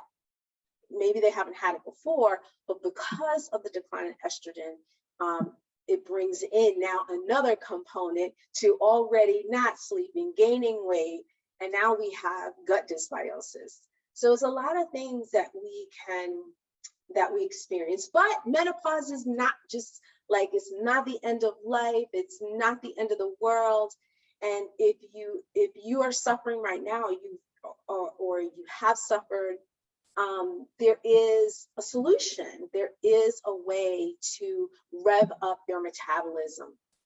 So one of the ways that was already talked about by you, Ronnie, and also Dr. Amber, was to improve mitochondrial activity through intermittent fasting. And I want to just speak just a few minutes about that, because fasting, like Dr. Amber said, it does help burn visceral fat. That's that fat in the belly area. But the great thing is that it does not impair muscle mass, or it does not it doesn't affect muscle mass. So like some fad diets, or extreme dieting, extreme fasting, they all cause a person to lose muscle mass. And as you well know, Ronnie, muscle mass is super, super important as we age, because it helps to keep us strong. It helps to keep us balanced.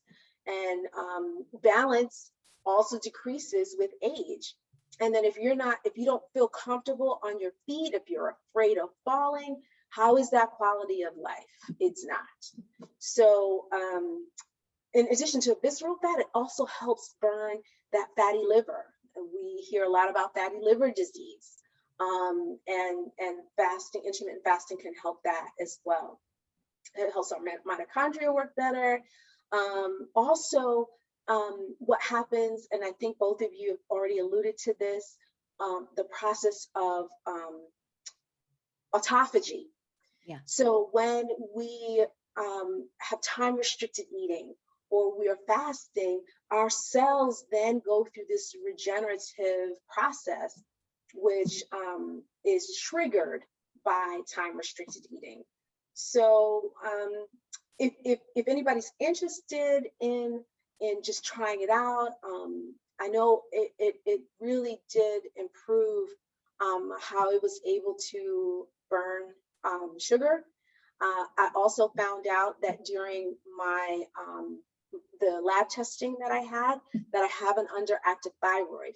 And I found out that all of my mom's sisters, all of them have had problems, including my mother, with underactive thyroid. I had one who had it removed, another who has fluid removed from hers, another with diabetes. So, I mean, that's something that also should be looked at when you're menopausal. Look at your family history. Talk to relatives if they're still around, and ask them, because family history is really going to have also another add another component to what kind of health that you may or may not experience. I want to touch on two things because we're coming up on Brittany. But the two things I want to ask you about, well, first, to clear up autophagy, and this is just very basic, is our cells will need food, glucose, glycogen, amino acids, protein. The amino acids are protein.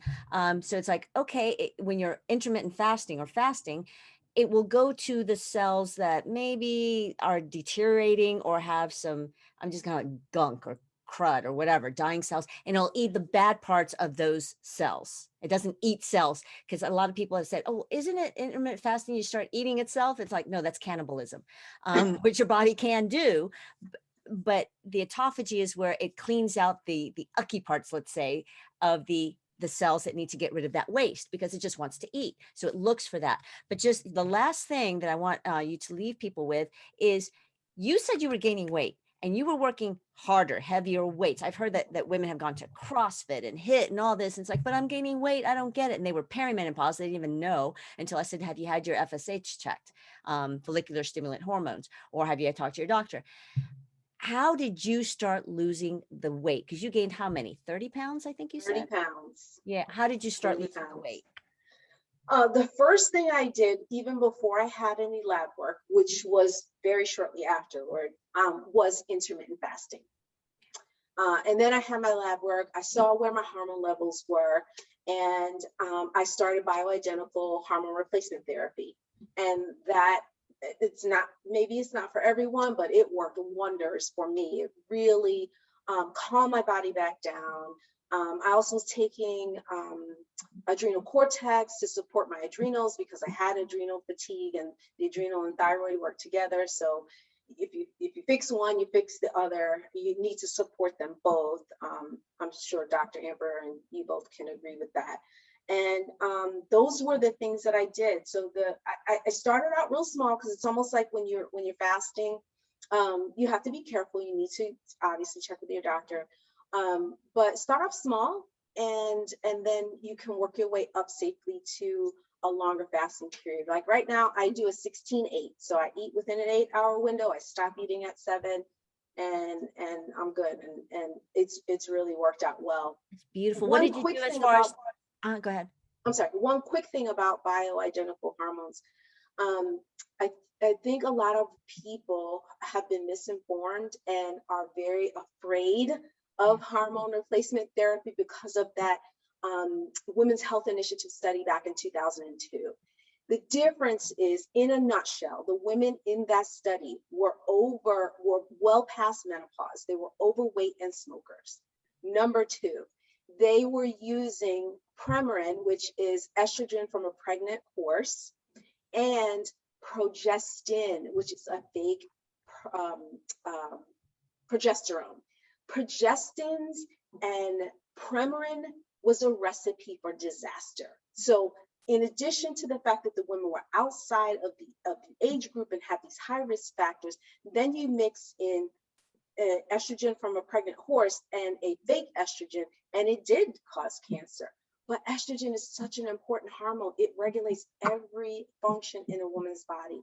So before you make any decision, check with someone who's certified, who really knows a lot about hormones. And if you do, make sure you use bioidenticals. We don't want to use anything synthetic in the body. Beautiful. Last thing, then we're going to go to Brittany. Did you change up your workouts? Because you said you were training for a marathon. How do you work out now? I did my marathon. I did it the very first time. I did it in 3 hours and 28 minutes. So I did change things up. I still run, But I'm working on an injury right now, so I have to have an ankle brace, but I'm slowly getting back to that, but I've added more strength. Good. And so I highly encourage strength and weight bearing exercise. Not only does it help build your testosterone, but it helps with balance. It helps with body image. When you feel stronger, then the way you move is totally different. And it certainly helps with burning excess fat. Strong and sexy. And Yeah. strength training also helps with your posture, and posture looks confident, and posture just helps everything, or your organs, your spinal cord, everything, but it also makes you look really good. Dana, thank you. You're a wealth of information. We're going to email everybody all your information, but just again, Dana Lawson, she's a coach. We're going to put her email in here and her connection. We put your I'm freebie doing a in there. giveaway too. I have look at me, menopause brain. The menopause metabolism reboot meal plan. It's a 7-day meal plan for anybody who's here today. And I'm also, In the chat. Carrie Lynn is going to help do a giveaway, because we talked about meal prep and how important it is for us to use other than plastics. And so these are silicone containers that if you look, we can kind of squeeze them and make them really small like this. And then for transport, we can take the top off and voila, there we go. That's perfect. So I'm giving this away. This is a $50 value along with the meal plan and a free discovery call, $150 worth of stuff. So who is going to win? Carrie, do you want to spin the wheel? I'm not doing it. I didn't even know about this. I was feeling generous. ED Lucas. ED, turn on your camera. Say hi. You got to do it now. ED, where are you? Are you there? Can I see who I'm doing the giveaway hello. to? Yeah, Hey! ED, you won. Congratulations. You get Thank a set you. of silicone food containers that'll help you with your meal prep to stay on track. I'm jealous. Thank I want you. them. All right. So we'll talk, Dana. I just need an address, so somebody could, if you could put it in the chat, that would be great. You could Okay. just send it directly to ED, me. Congratulations. Thank you. I've been looking for those. Congratulations. Congratulations, Lady Lucas. Congratulations. Thank All right, you. we're gonna go to Brittany. Thank you, Dana. I had no idea, ladies, and I'm jealous. I want those, so we're talking. Okay, thank you, Dana. Brittany Wick. You're Woo! welcome. Oh my gosh, she's one of the busiest women alive. Brittany, if she's not competing, she's being featured in magazines and online magazines. Every time I turn on a podcast, you're there. Brittany, I love that I caught you. I nabbed you. You're in my net now. So Brittany, I would love for you to talk. Oh, I love your nails. I would love for you to talk about, because we've covered a lot, you've heard. Really, you work with women day to day, still one-on-one, about daily life hacks for your metabolism of all things. Take it away. You've got the floor, Brittany, and thank you for coming on. Well, thank you for having me. This has been amazing. I've been learning so much from everyone else. That it's just, there's so much with metabolism. It's insane. But yeah, this is crazy. I love it. Yeah, so Ronnie kind of mentioned it before. I am a fitness competitor. So with that being said, when Dr. Amber mentioned L-carnitine, I actually take that prior to my cardio sessions to help kind of burn more fat, if you will.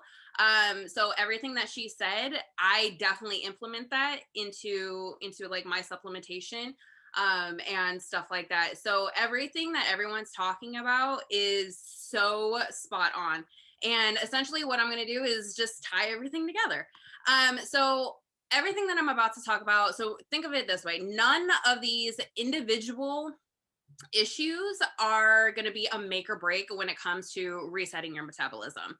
But together, it can add to boost your overall daily burn. So Ronnie mentioned this before, but sleep. Okay, so a study done at the University of Chicago found that getting only 5 hours, first off, who is getting 5 hours? I'm trying to get 9 over here. But only getting 5 hours of sleep reduced the rate of fat loss by more than half. which is insane.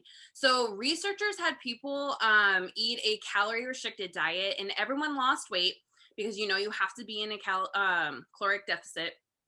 But when people were allowed 8 hours of sleep a night, they burned significantly more fat than when they only received 5. So regardless of how busy you are, prioritize your sleep.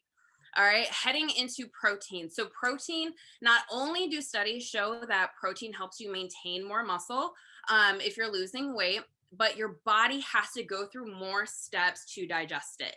So, which means you burn more fuel. So as a side note, eating protein can help you with that feeling of feeling fuller for longer. So make sure you get adequate protein every single day. All right. Dietary recommendations suggest getting between 10 to 35% of your daily calories from protein. So if you're not getting enough, I actually do tell my clients and myself just take a quality protein shake to make sure you're getting that adequate protein intake.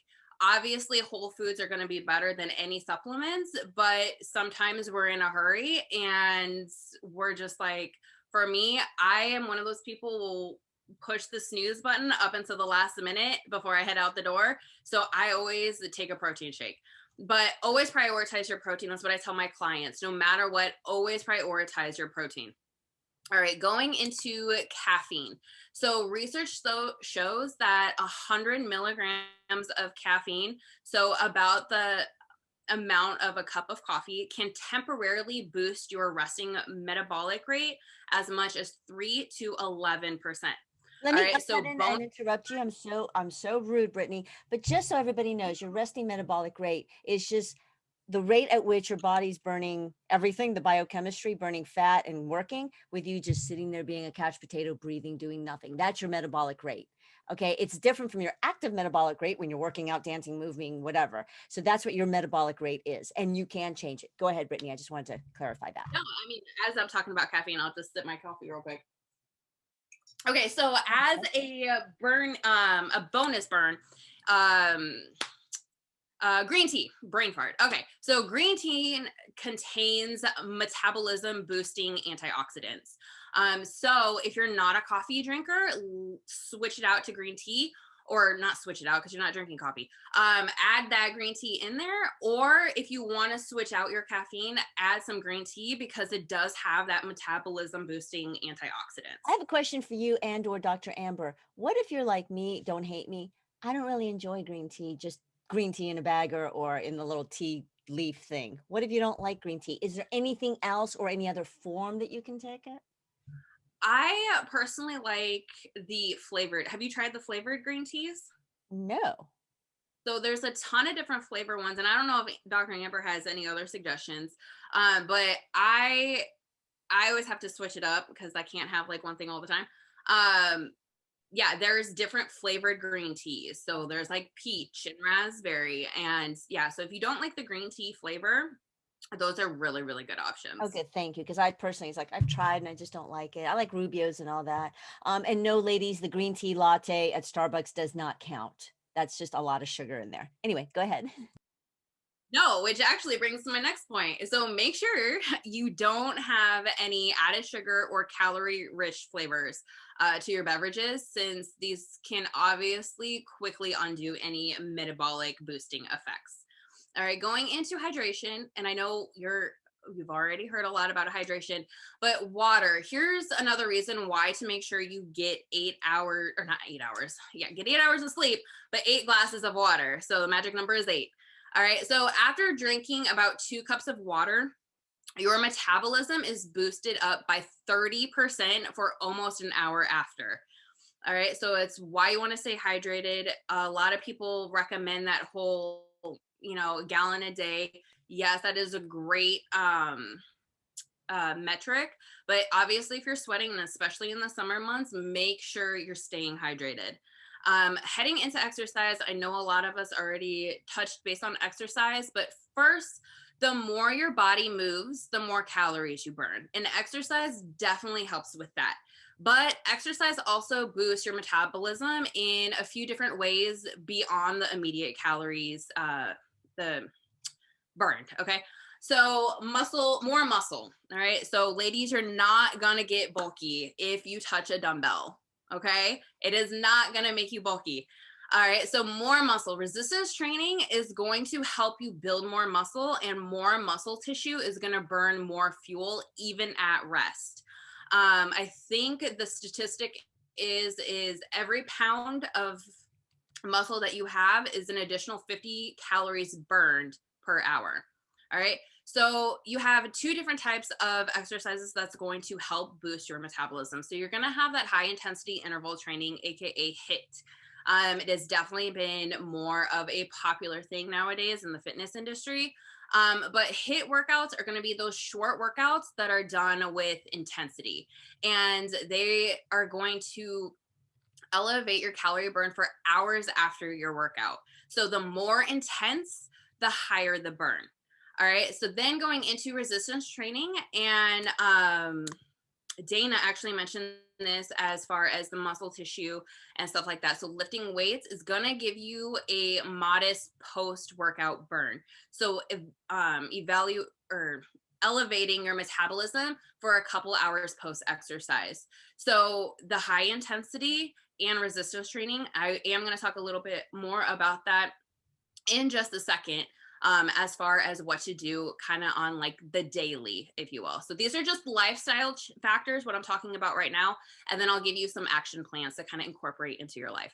All right. So heading into stress, I know we already talked about this, but when you're stressed, your body releases hormones to help you deal with the stress, right? And that's a good thing because it's actually part of your body's survival fight or flight mechanism. But the problem occurs when you're under chronic stress.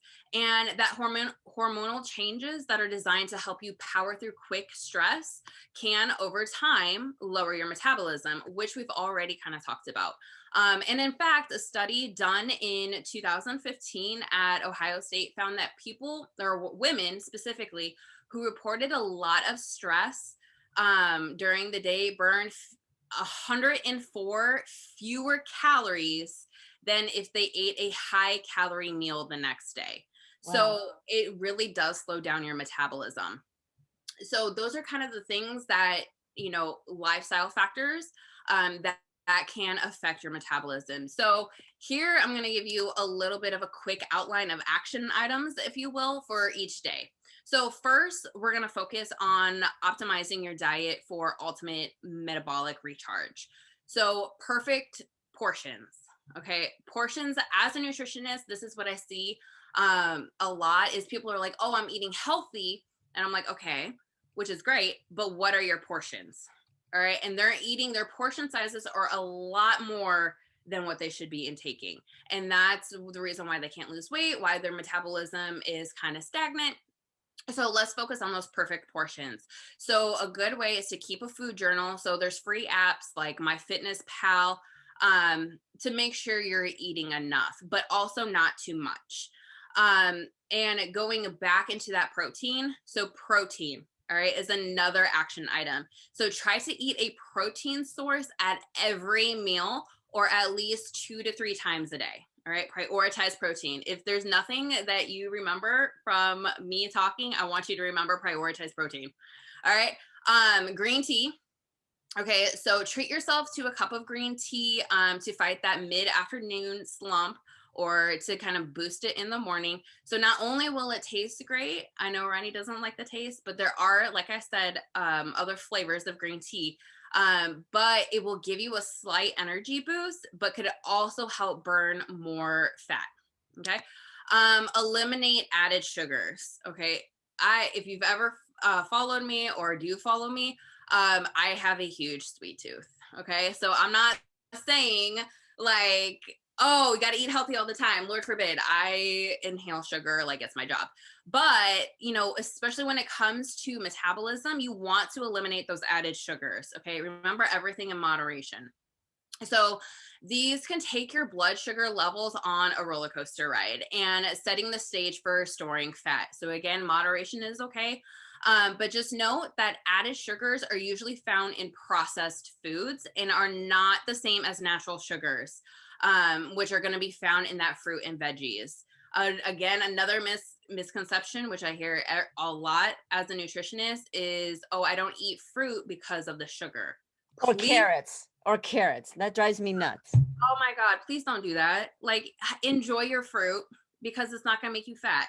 Okay. And those are going to be, the added sugar is going to be more in those processed foods.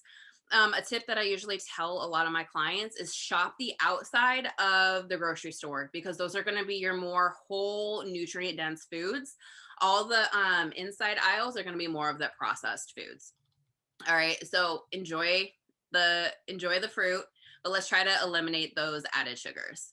All right. And then hydrate. So again, I already talked about the benefit of it. So drink half your body weight in ounces every day. Okay, at least. Again, it's in the summer months. I am currently in Florida and it's hot and humid over here. So I'm definitely drinking more than half of my body weight in ounces. So again, if you're, let's say 150 pounds, aim for 75 ounces a day. And that's, again, not including the water you drink during your workouts. Okay, speaking of workouts, let's focus on exercise. Okay, so all exercise and movement requires your body to burn energy. But there are two types of workouts that help rev up your metabolism beyond the time that you spend exercising. Okay, so again, I already talked about this, but it's going to be that resistance training and high intensity interval training. All right, so resistance training is going to help build that muscle, which burns more calories at rest than other body tissues. So as we get older, we naturally lose muscle. I think it's at the age of 30, believe it or not, is when we start losing that muscle mass. So it's important to make sure you keep as much as possible. Again, ladies, you're not going to bulk up by looking at a dumbbell. Okay. Huge misconception. All right. But you can do this through weight training. Okay. So building that muscle. Next is going to be that high intensity interval training. And essentially, I'm not going to get too sciencey on it, but there is a lot of workouts. Essentially, what you're doing is you're boosting your heart rate up and then recovering and then boosting it back up. So it's that kind of up and down thing. Your body is going to burn 24 to 36 hours post a high intensity workout because it's trying to recoup that oxygen that you spent. All right. So like I said, 24 to 36 hours post a high intensity workout, your body's still going to keep burning additional calories. So again, high intensity is going to burn more calories than regular steady state workouts. So steady state is where you're just doing, say, straight cardio for 20 minutes. So think endurance for those steady state workouts. And like I said, they also require your body to do a little extra work after, because it's going to help recover and repair, which requires more calories, aka energy. All right. So depending on your current regimen or routine, I recommend, would you remind? Oh, okay. So don't worry, girl, I'm about to get into that. This is what I recommend. And Pilates and yoga is great. Yes, absolutely. Continue doing that. So 2 to 3 total body weight training workouts a week on non-consecutive days. All right. So don't do Monday, Tuesday, Wednesday, total body exercises. Let's spread it out throughout the day. I do like Monday, Wednesday, Friday of total body weight training. Do try to add in 1 to 2 high intensity interval sessions a week. So I know some of us may have knee injuries or, we can't jump. That doesn't mean you can't incorporate high intensity. I have a lot of clients that, they have like joint problems or inflammation. So I make modifications on their high intensity. So instead of like doing a jump squat, you could go into like a squat calf raise. So the whole point is to essentially get your heart rate up. Yeah, the thing is, it's intensity, not weight or force. Intensity is different than weight or force. I just want to add that in because I'm 50 and I deal with a lot of this. Try to look for a personal trainer that gets it. Nothing against the newbie, the newer, the younger personal trainers, but really make sure that you interview them, even if it's just for half a dozen sessions, or that you really look at that YouTube video, if that's what you're doing at home, to make sure that they modify for you so that you're still intense. Like you could just do hand weights and do like a hand cycle, stuff like that. That if you do get a personal trainer for even a few sessions or on, that they understand your elbow issues, your joint issues, your knees, your hips, your arthritis, your herniated disc, all of that, and don't push you in the wrong way, push you to progress, but that they get that high intensity doesn't mean hard banging. Anyway, go ahead, Brittany. I just have to throw that in because that's my passion. Absolutely. Absolutely. Ronnie is like 100% correct. And I used to be an Orange Theory coach. So, like it's high intensity, right? And sometimes depending on like, there was like a lot of injuries. I'll hate to admit that because like, depending on the time or whatever, you don't get that one-on-one. So some of the coaches may not even see your issues, or because of time, we'll just have you just kind of do it. So just be mindful, always listen to your body. And then just like Ronnie said too, just because, intensity and force of power, or she worded it better, but is two completely different things. Yeah. But going back to what I recommend, I'm almost done, I promise, guys. I know you guys are ready to enjoy your Friday. Okay, so lastly, for added benefit, incorporate some bonus steady state cardio workouts. So work at a moderate pace for 20 to 45 minutes, 1 to 2 days a week. All right. So with that being said, with workouts, something is better than nothing. Okay. I have a lot of people say, oh, I can't dedicate an hour. You don't have to, especially if you're doing high intensity, you're not going to be able to do it for an hour anyway. So focus on something over nothing. Even if you have 20 minutes, do a 20-minute high intensity workout. All right. So, and if you can't work out every day, first off, you shouldn't be working out every day anyway. Rest is just as important. But if you can, like I said, 2 to 3 total body exercises, weight training exercises throughout the week, 1 to 2 interval training sessions, so high intensity. And then again, for added bonus, try to do a day or two of steady state. So just a hike, a bike ride. Yeah. Something steady state. It doesn't have to be, like I said, intense. But those are what I recommend. And as you can see from what everyone else has talked about, your metabolism is such a complex process that it involves a lot of different factors. And remember, the great thing that of all of what all of these amazing speakers have talked about is you have control. And you have control over most of them.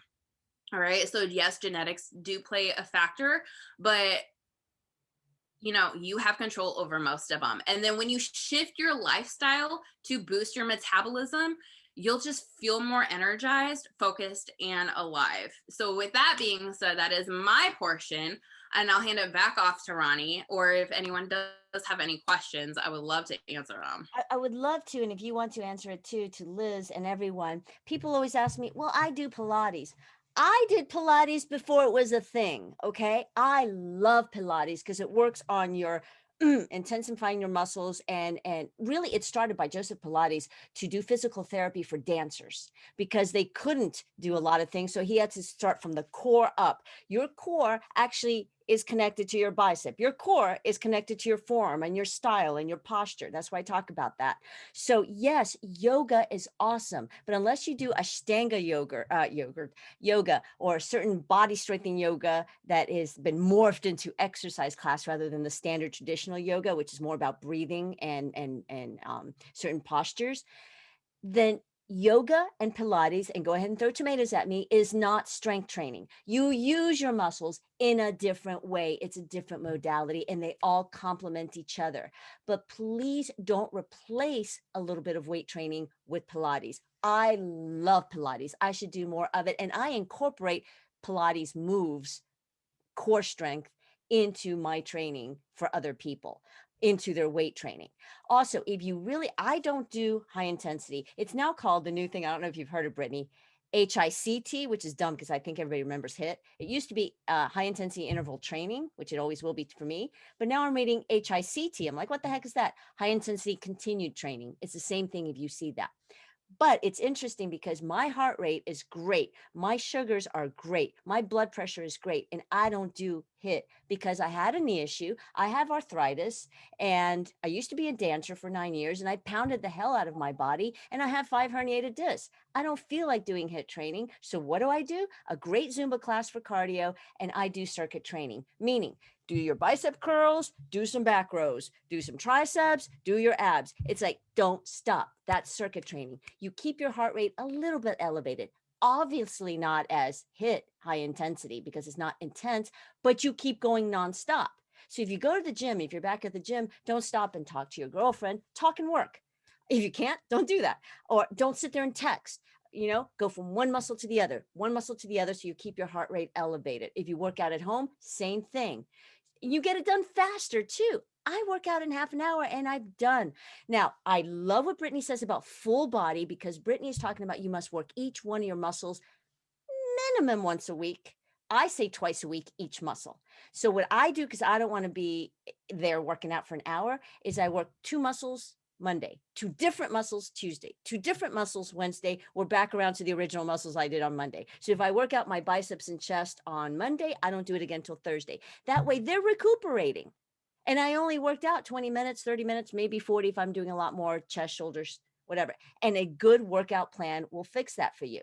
So, and Brittany, I would like you to, I wanted to ask you about this. Portions equals calories. And a lot of people have this mindset like, oh, I don't want to count calories. So how does just looking at the portions, or how do you help your clients deal with the, oh, I don't want to count calories thing? I don't have my clients count calories. I essentially tell them when they do it. But because some people you could use portion sizes based on your hand. All right. So like protein is the palm of your hand. Yeah. I don't know where I was going with that. Carbs, you want a cup size, and then with carbs too. Carbs are not bad. For the love of God, please do not think carbs are bad. And they're actually your energy source. So carbs are also going to include your vegetables and your fruits. But anyway, so cup of carbs, and then your healthy fats is going to be a thumb size. So healthy fats they have more calories in them. So it's 9 calories per gram. So the serving size is going to be smaller.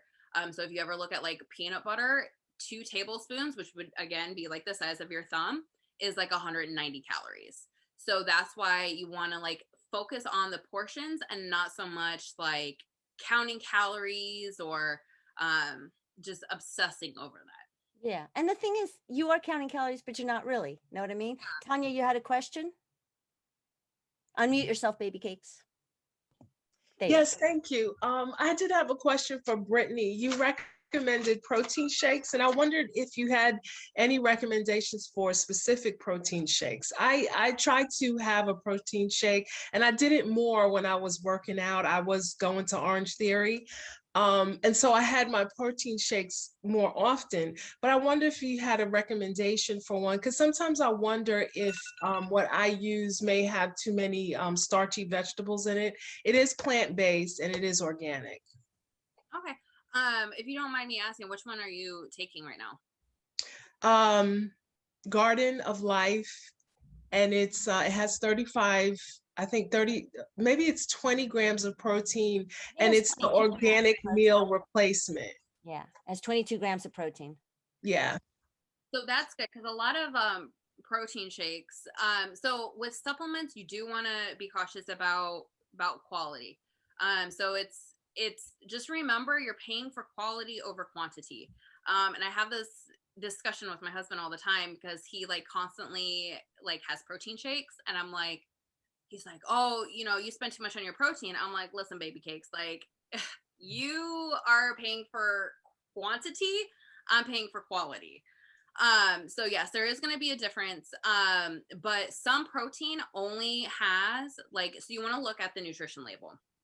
Some will say that they're a protein shake, but it's only like 10 grams of protein. I always recommend to my clients, you want to try to find like somewhere between 20 and 30 grams. Because again, that's what's going to be for like chicken, or if you had like a whole food based protein. So I recommend between 20 and 30 grams. Make sure there's not a lot of added sugar in it. There was this one that it tastes really good, but it definitely has sugar in it. And also with us women, we want to find something that's between like 100 and 150 calories. Yeah. So you don't want to go like one scoop and it be like 300 calories. No, I think this is like 130. Okay. No, that's perfect. I personally take First Form, and I'll put in the link in here, the one that I personally take. Because like I said, I go on quality, and these ones taste really, really good. The chocolate banana tastes bomb. I actually just got some yesterday. Ooh, I'm gonna look at that. The other thing I want to add to that, Tanya, your protein is for after your workout, not before. You don't need anything before. It's to recuperate within 2 hours after you've done weight training. So depending on what workout you do at Orange Theory or any of those. Well, I don't go anymore. That's when I went. Sometimes but they I have always had the protein shake after. Yeah, that's good. And you don't need it if it's just cardio. I mean, it's good to have, but it's mostly for your muscles. And I always look for protein shakes with stevia or real sugar, not sucralose and fructose and all that stuff, the refined sugars and the fake I sugar. always get unsweetened. I'm a little odd in that I don't really care for sugar. So awesome. Everything I get is unsweetened. Yeah. All right. Well, thank you. I just want to add one more little thing to the protein. The reason you want protein with every meal, as Brittany said, and I've always said that, is because it's slow. It takes longer for your body to break up protein, whether it's animal protein or vegetable protein or beans or whatever you do for protein. So the slower it takes to digest, it's also slowing down that spike for the insulin spike. That's why you always want it to combine with your carbohydrates. So whenever you have, like, let's say you have a snack, have a few almonds or half a cheese stick. Always have a little protein with every meal and or every snack, because it slows down that digestive system and it helps your metabolism. So Brittany, did you want to say something? I'm going to wrap up in a second. Nope, that's perfect. Okay. Thank you so much. I have so much more to tell you. Can tea and coffee be included in your daily body weight hydration? Yes and no. It changes your pH level, ED. The coffee and the tea changes your pH level. So you also want to get water out of your fruit and out of your vegetables. Just think about it. A big gulp is 30 ounces. So 35 ounces isn't that much. I personally like to drink herbal teas for my water. In other words, cold herbal teas. So I get you. But be careful with the ones that have tetraene, which is like green tea, or caffeinated. That said, you have more questions, you're going to get to ask them in an email. I'm going to follow up with the replay. And I just want to say, if you can stay on for a few minutes, every one of these experts has so much to give. Please keep in touch with them. Follow them on Instagram, Clubhouse, Facebook, wherever you can find them. I'll send you an email with their names and their social media links and their free offers. I am Ronnie Loiza, a Fitness After 50 coach. I have a decade of personal training under me, experience. I know I have a lot of opinions, but it's only based on experience and working with women, listening to you women, asking you questions, you talking to me. I would like to offer you coaching because that is what I have turned to for the rest of my life. If nothing else, this pandemic had me decide once again, what do I want to do for the rest of my life? Who do I want to be? What do I want to be? Oh my God, I love it when I have breakthroughs with women. You find out what you really, really want to be for the rest of your life, what kind of person you want to be, what kind of attitude, what kind of thriving. And then we build the goal setting from there. So I'm about fitness and lifestyle, habit changing, bringing on good habits. Yes, you can at any age. You can bring on good eating. You can bring on good lifestyle habits. And we set goals. We hit milestones. I'm here for one-on-one support. That's what you're getting into. As Brittany said, you pay for quality. That's what coaching is about. No one can do it alone. That's what we have found out as women in our experience and in our life. So you get one-on-one coaching with me. You get accountability. You get a plan of action. You get milestones. You get transformation in whatever it is that you want to accomplish in fitness, in health, and well-being, and the type of woman you want to be to show up for your family, for your husband or wife or partner, for your work, for yourself, I really want to offer you to get in touch with me for the one-on-one coaching, because that is going to set you to be the best of you now, the best of you, how you can be, what you want to be, how you want to feel, to have time for fun, for family, for friends, for yourself, for your work, for your retirement, for everything. So I am Ronnie. I'm a fitness after 50s coach. I would really love to connect with you, and let's see about the possibility of getting a coach to get you there faster, because a coach isn't forever. Psychotherapy may be forever. Other things may be forever. A coach actually gets you to, we have this amount of time. Let's start working on you. I focus on you one-on-one, because there's no better feeling than actually knowing that we reached how you want to be with your health, with your well-being, with your life. So with that, thank you for showing up today. I'm going to get you your replay information. I'm going to get you the links, all the free gifts. And I thank you so much for your time and your attention. My love to you, my respect, and we'll talk soon. And thank you to all the speakers. Bye, guys. Dana, Brittany, Dr. Amber, Neva, thank you so, so much. And Brittany, you're a rock star. We're all rock stars. You.